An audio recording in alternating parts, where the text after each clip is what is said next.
Olá, seja muito bem-vinda e muito bem-vindo ao nosso primeiro vídeo!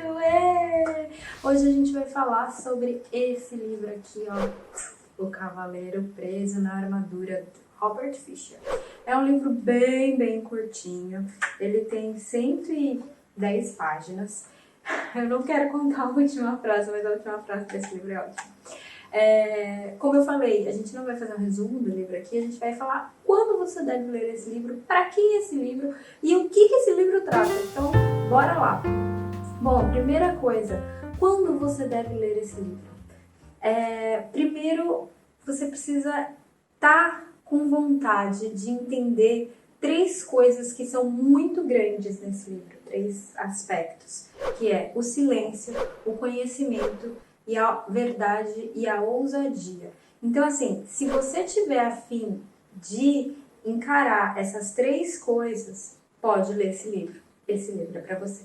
Outra coisa interessante é que é um livro com história. São poucos os livros de autodesenvolvimento, de autoconhecimento, que eles são feitos no formato de história. Então, é interessante também para quem ainda não está muito dentro desse contexto de livros de autoconhecimento e já vem de um contexto de ficção. Porque como é uma história, ele é bem legal e é uma história, então flui, né? Tem começo, meio e fim, e apesar do fim ser bem interessante. Bom, esse livro ele também trata de 8 assuntos, né? O primeiro deles é sobre a necessidade que a gente tem da gente se provar para o mundo. O segundo é sobre a coragem da gente ser quem a gente é. Será que você está preparado para ser quem você é? Porque se você não está preparada para ser quem você é, você vai perder tempo lendo esse livro. Agora, se você fala assim, não, Amanda, eu tô aqui numa busca e eu quero ser, independentemente de eu, ser aceita ou de eu não ser aceita, eu quero ser quem eu sou. Então, se isso for para você, leia esse livro. Outra coisa, ele fala sobre autorresponsabilidade, ele fala sobre a competição e a comparação, sobre o medo, a dúvida, a gente sair da nossa zona de conforto. Que ele fala sobre a gente escutar o outro.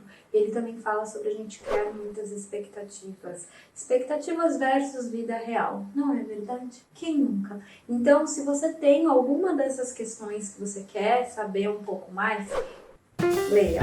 O que é importante a gente falar sobre esse livro? Ele não vai explicar para você o que é expectativa ou o que é tal coisa, né? Isso a gente entraria em outros livros que são menos história, né? Menos ficção e são mais, assim, falando exatamente sobre o conceito, tá? Mas eu acho que esse livro é um livro bem bacana. Se você não tem ainda muito acesso a esse tipo de livro de autodesenvolvimento, autoajuda.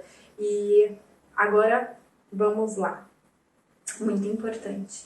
Se você tem um certo preconceito com livros de autoajuda, esse livro aqui não é para você. Por quê? Porque ele vai contar uma história como se fosse uma fábula. E geralmente, as pessoas que têm um pouco de preconceito com esse tipo de livro são pessoas que querem algo mais no conceito, algo mais de definição, e acham que autoajuda é uma coisa muito aberta, muito good vibes, espiritualidade, meditação e tal. E aí, caso você leia esse livro, você pode achar que coisa bobinha, que idiota e tal. Então, se você está começando esse processo, você nunca leu nada de autoajuda e tem preconceito, e tá tudo bem, gente, que você tenha preconceito. Isso é muito importante ser falado. Tem livro de autoajuda aí que é horrível e que, é até por isso que a gente tem esse preconceito. Se você tem, se você se enquadra nisso, não leia esse livro, não é um bom livro para você começar. Agora, se você está aberto, se você quer entender mais sobre você, se você está tudo bem com o livro de autoajuda, tá ok com isso, pode ler, que esse livro vale muito a pena. Ele é curtinho. Não sei se eu recomendo ou não ler num dia só. Eu acho que isso vai muito de pessoa, de ler numa tarde. É possível ler numa tarde, porque ele tem 100 páginas e as letras são grandes e tem muita coisa, que não tem nada em branco. Então é possível, mas isso vai de você, tá? Não leia o livro correndo só para falar que você leu o livro. Esse livro ele tem muitas coisas. É um livro assim que é para você ler uma vez por ano. Por quê?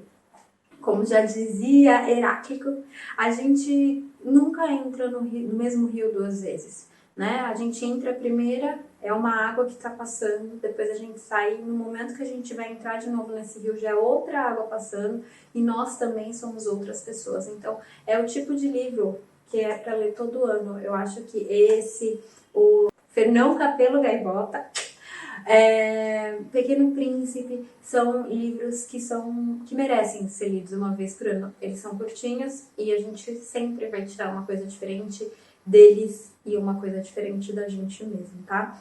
Esse livro ele fala que o conhecimento é a luz. E eu acho isso muito legal, né? Porque é algo que eu defendo bastante e eu acho que o conhecimento realmente liberta. Liberta a gente da gente mesmo e liberta a gente de todas as questões sociais. Eu quero ler só um pedacinho aqui do comecinho, em que são os agradecimentos dele, né? Para os meus queridos amigos, Dr. Gianni Boni, Sandra Dunn e Dr. Robert Sharp, que me ensinaram o que eu não sabia e me despertaram para o que eu sabia. Então é isso, gente. Autoconhecimento é isso. É a gente aprender aquilo que a gente não sabe e despertar para aquilo que já mora dentro da gente. Mas é sempre nesse movimento. Eu aprendo e eu volto e eu desperto. Eu espero que vocês tenham gostado. Leiam, é muito fofo, muito bonitinho e traz muita coisa legal. E é isso, e deixem aí comentários, likes e dislikes, enfim. Me falem se vocês gostam desse tipo de vídeo e se esse tipo de vídeo realmente traz alguma coisa interessante para a vida de vocês, se tira dúvidas, se realmente é algo que você pode trazer para a sua vida pessoal e para a sua vida prática, tá bom? Muito obrigada, um grande beijo e a gente se vê no próximo vídeo. Tchau, tchau!